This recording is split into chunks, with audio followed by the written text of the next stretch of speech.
من الشیطان الرجیم بسم اللہ الرحمن الرحیم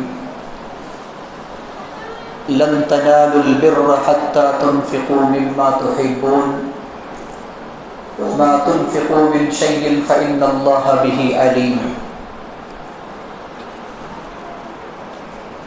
معزز مصلیان اکرام اور خواتین اسلام، آج کی نماز تراویح میں سورہ آل عمران کی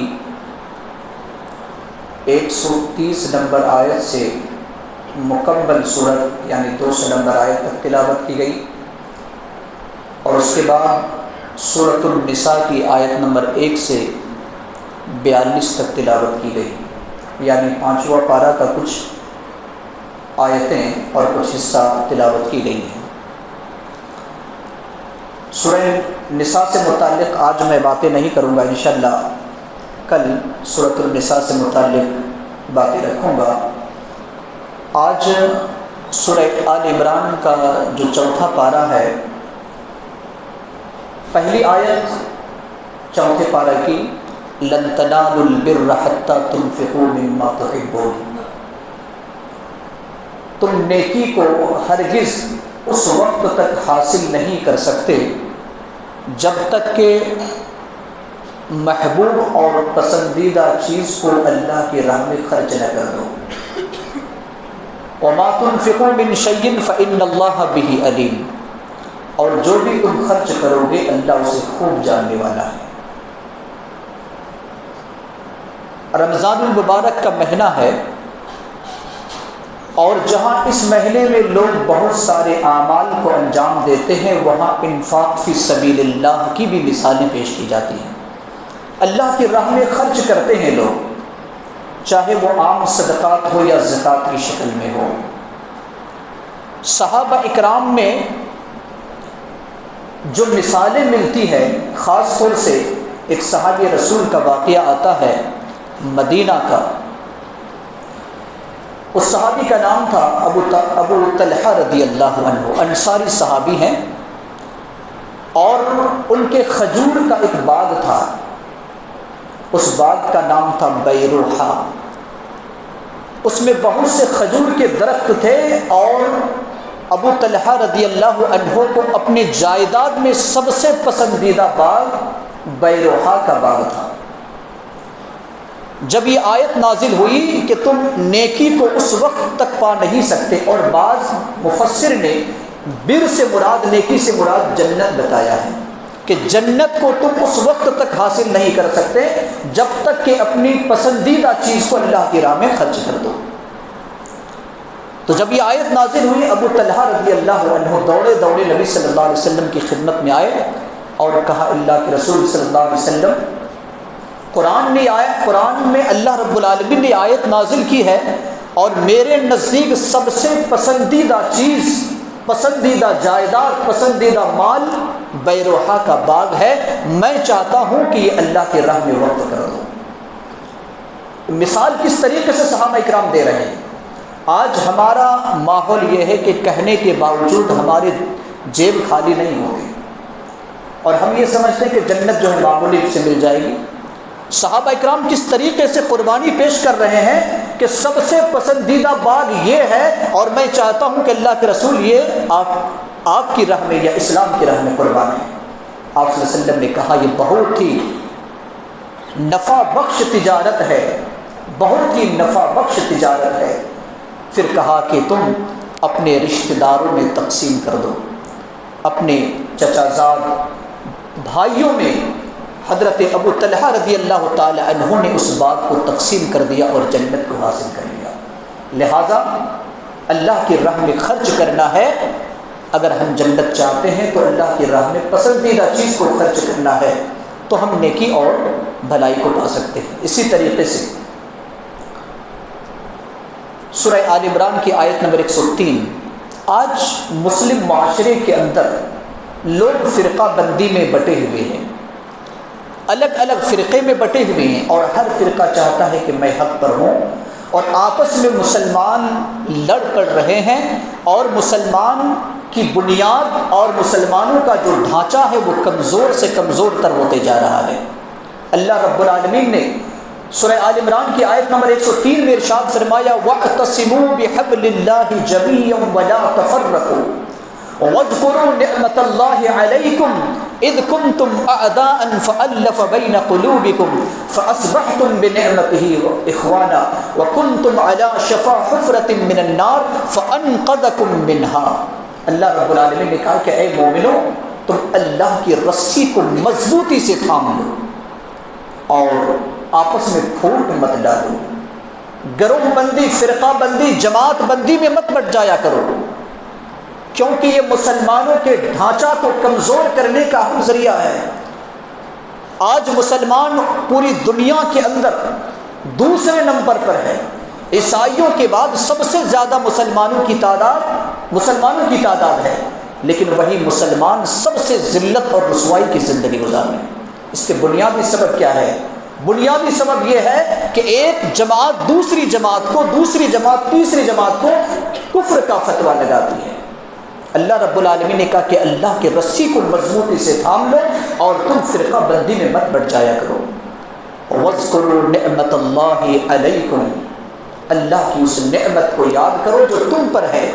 اِذْ كُنْتُمْ أَعْدَاءً، جب تم ایک دوسرے کے دشمن بنے ہوئے تھے، خون کے پیاسے تھے۔ فَأَلَّفَ بَيْنَ قُلُوبِكُمْ، اللہ نے تمہارے دلوں میں محبت کو ڈال دی۔ فَأَصْبَحْتُمْ بِنِعْمَتِهِ إِخْوَانًا، تم آپس میں بھائی بھائی ہو گئے، اللہ کی نعمت سے بھائی بھائی ہو گئے۔ وَكُنْتُمْ عَلَى شَفَا حُفْرَةٍ مِّنَ النَّارِ، تم آگ کے گڑھے کے قریب پہنچ چکے تھے۔ فَأَنْقَذَكُم مِّنْهَا، اللہ رب العالمین نے وہاں سے تمہیں کھینچ کر لایا ہے۔ انتشار کی وجہ سے، اختلاف کی وجہ سے، لوگ لڑائی اور جھگڑے اور فساد کی وجہ سے جہنم کے قریب پہنچ چکے تھے، اللہ نے وہاں سے لایا اور اتحاد اور اتفاق کی ایک لڑی میں اللہ رب العالمین نے پیرو دیا۔ اسی لیے شاعر اسلام علامہ اقبال رحمہ اللہ نے فرمایا تھا کہ ایک ہو جائیں تو بن سکتے ہیں خورشید مبین، ایک ہو جائیں تو بن سکتے ہیں خورشید مبین، ورنہ ان بکھرے ہوئے تاروں سے کیا بات رہے۔ ستارے تو بہت ہیں، اس سے کوئی روشنی نہیں ہے، لیکن خورشید مبین چاند کو کہا جاتا ہے۔ تو اگر تمام مسلمان ایک ہو جائیں تو یقیناً پوری دنیا کے اندر اسلام کی روشنی پھیل جائے گی، اسلام کے ماننے والے کو دیکھ کر دوسرے لوگ ڈریں گے۔ آج ہمارا حال یہ ہے کہ ہم دوسرے کو دیکھ کر ڈرتے ہیں۔ اللہ رب العالمین نے سورہ آل عمران کی آیت نمبر 104 میں اور 110 میں ایک ذمہ داری امت مسلمہ کو دی ہے۔ 104 میں اللہ رب العالمین نے فرمایا وَلْتَكُمْ مِنْكُمْ أُمَّةٌ يَدْعُونَ إِلَى الْخَيْرِ وَيَأْمُرُونَ بِالْمَعْرُوفِ وَيَنْهَوْنَ عَنِ الْمُنْكَرِ وَأُولَٰئِكَ هُمُ الْمُفْلِحُونَ، تم میں سے ایک جماعت ہونی چاہیے، کیا کرے؟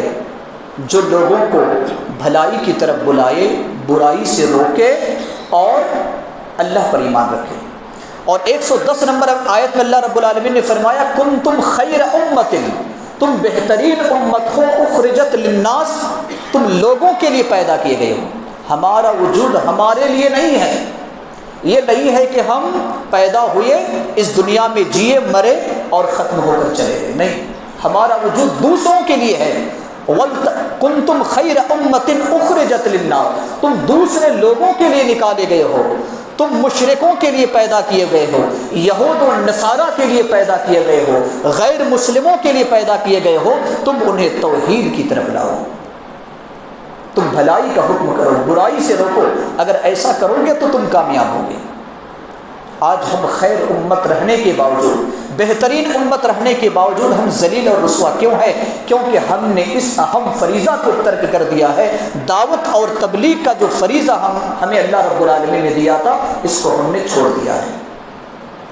اللہ رب العالمین نے سورہ آل عمران کی آیت نمبر 133 اور 134 میں، 133 اور 134 میں اللہ رب العالمین نے ایک بات کہی ہے، اور وہ بات یہ ہے کہ وَسَارِعُوا إِلَىٰ مَغْفِرَةٍ مِّن رَّبِّكُمْ وَجَنَّةٍ أَرْضُهَا السَّمَاوَاتُ وَالْأَرْضُ وَعِدَّةٍ لِّلْمُتَّقِينَ، الذین ينفقون فی السراء والضراء والکاظمین الغیظ والعافین عن الناس واللہ یحب المحسنین. یہ 2 آیتیں ہیں. اللہ رب العالمین نے فرمایا کہ تم دوڑو، چلو نہیں بلکہ دوڑو کس کی طرف؟ مغفرت کی طرف، اور تمہارے رب کی جنت کی طرف، جو مغفرت اور جنت متقیوں کے لیے تیار کی گئی ہے. اللہ رب العالمین نے دوڑنے کا حکم دیا ہے. مغفرت کیا ہے؟ اللہ کی بخشش ہے. جیسے روزہ رکھنا یہ مغفرت ہے، اور اسی طریقے سے نماز تراویح ادا کرنا یہ بھی کیا ہے؟ مغفرت ہے. کیونکہ اللہ کے رسول صلی اللہ علیہ وسلم نے فرمایا من قام رمضان ایمانا واحتسابا غفر له ما تقدم من ذنبه.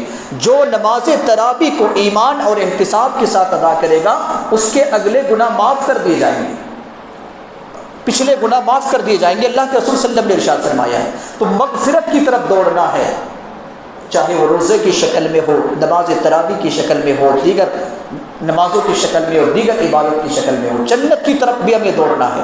آگے اللہ رب العالمین نے فرمایا جو لوگ خوشحالی اور تنحالی میں خرچ کرتے ہیں.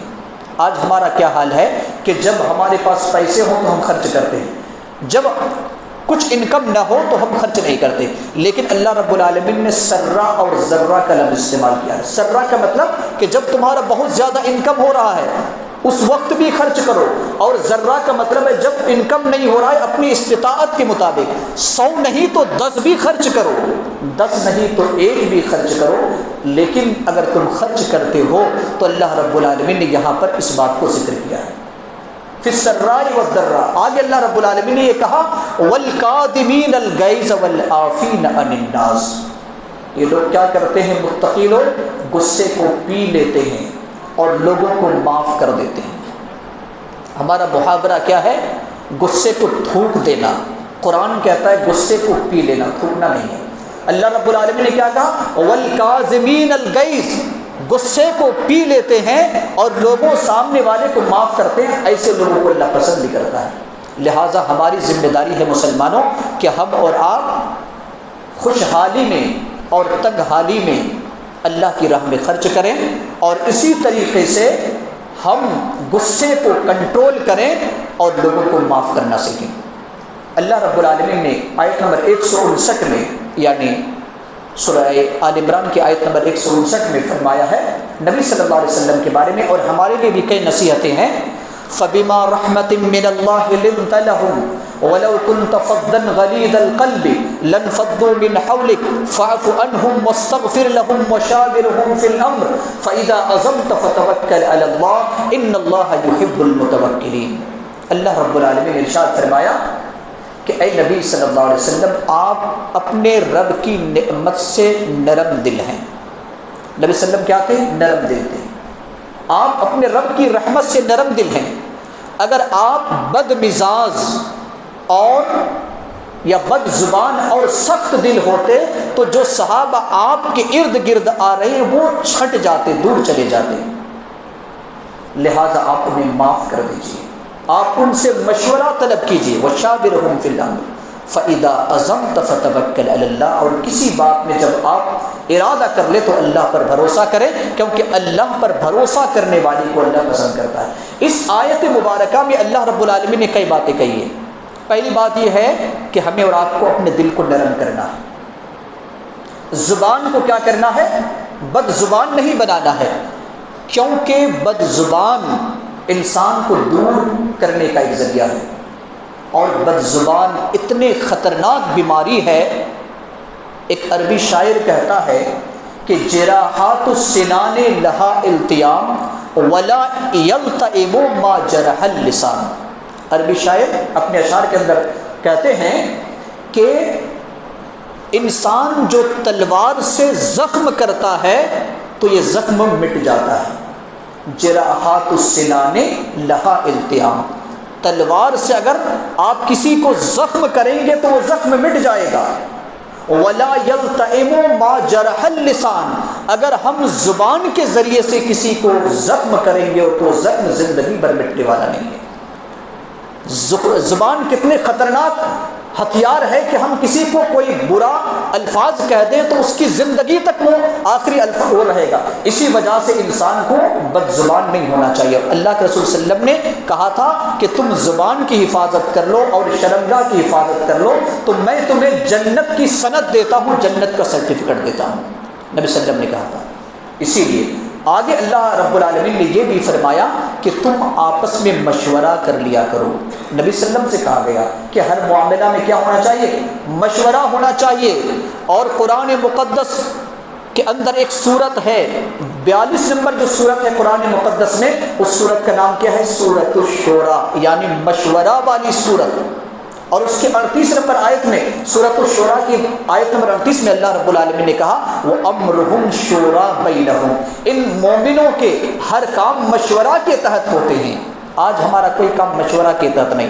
نہ ہم گھر میں مشورہ کرتے ہیں، نہ جماعت والے تنظیم کے بارے میں مشورہ کرتے ہیں، نہ مسجد میں کوئی مشورہ ہے. اور یہی وجہ ہے کہ ہم سمجھتے ہیں کہ ہماری حکومت چلے گی، گھر میں ہماری حکومت چلے گی، جماعت میں تنظیم میں ہماری حکومت چلے گی، مسجد میں ہماری حکومت چلے گی. بس اسی طریقے سے ہم چلا لیتے ہیں، مشورہ نہیں. جبکہ اللہ رب العالمین نے نبی صلی اللہ علیہ وسلم سے مشورہ کرنے کا حکم دیا کہ مشورہ کرو، بغیر مشورہ کے کام مت کرنا، کیونکہ بغیر مشورہ کے کام کرو گے اللہ کی مدد نہیں ہوگی. تمہیں سونپ دیا جائے گا کہ تم اس کے خود ذمہ دار ہو.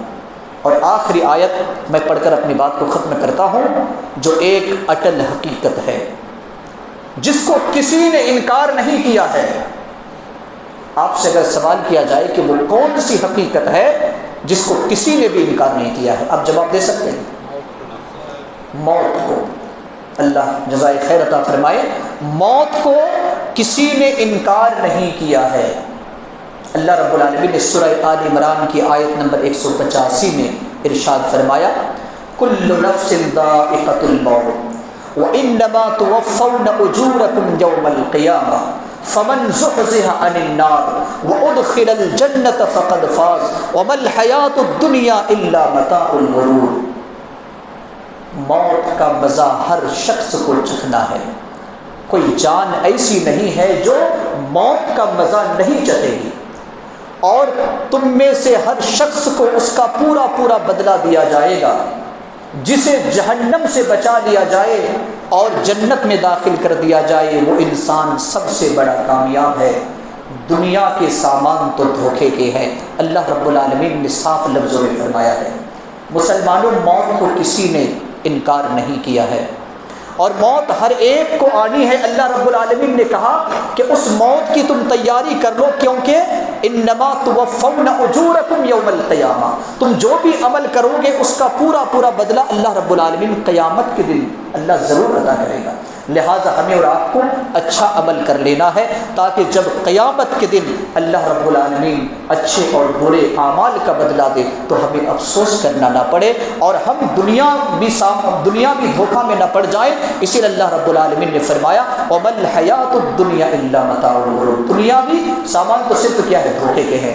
اللہ رب العالمین سے دعا گو ہے کہ اللہ رب العالمین ہم تمام لوگوں کو کہی گئی اور سنی گئی تمام باتوں کے مطابق زندگی گزارنے کی توفیق عطا فرمائے. آمین. وآخر دعوانا الحمد للہ رب العالمین.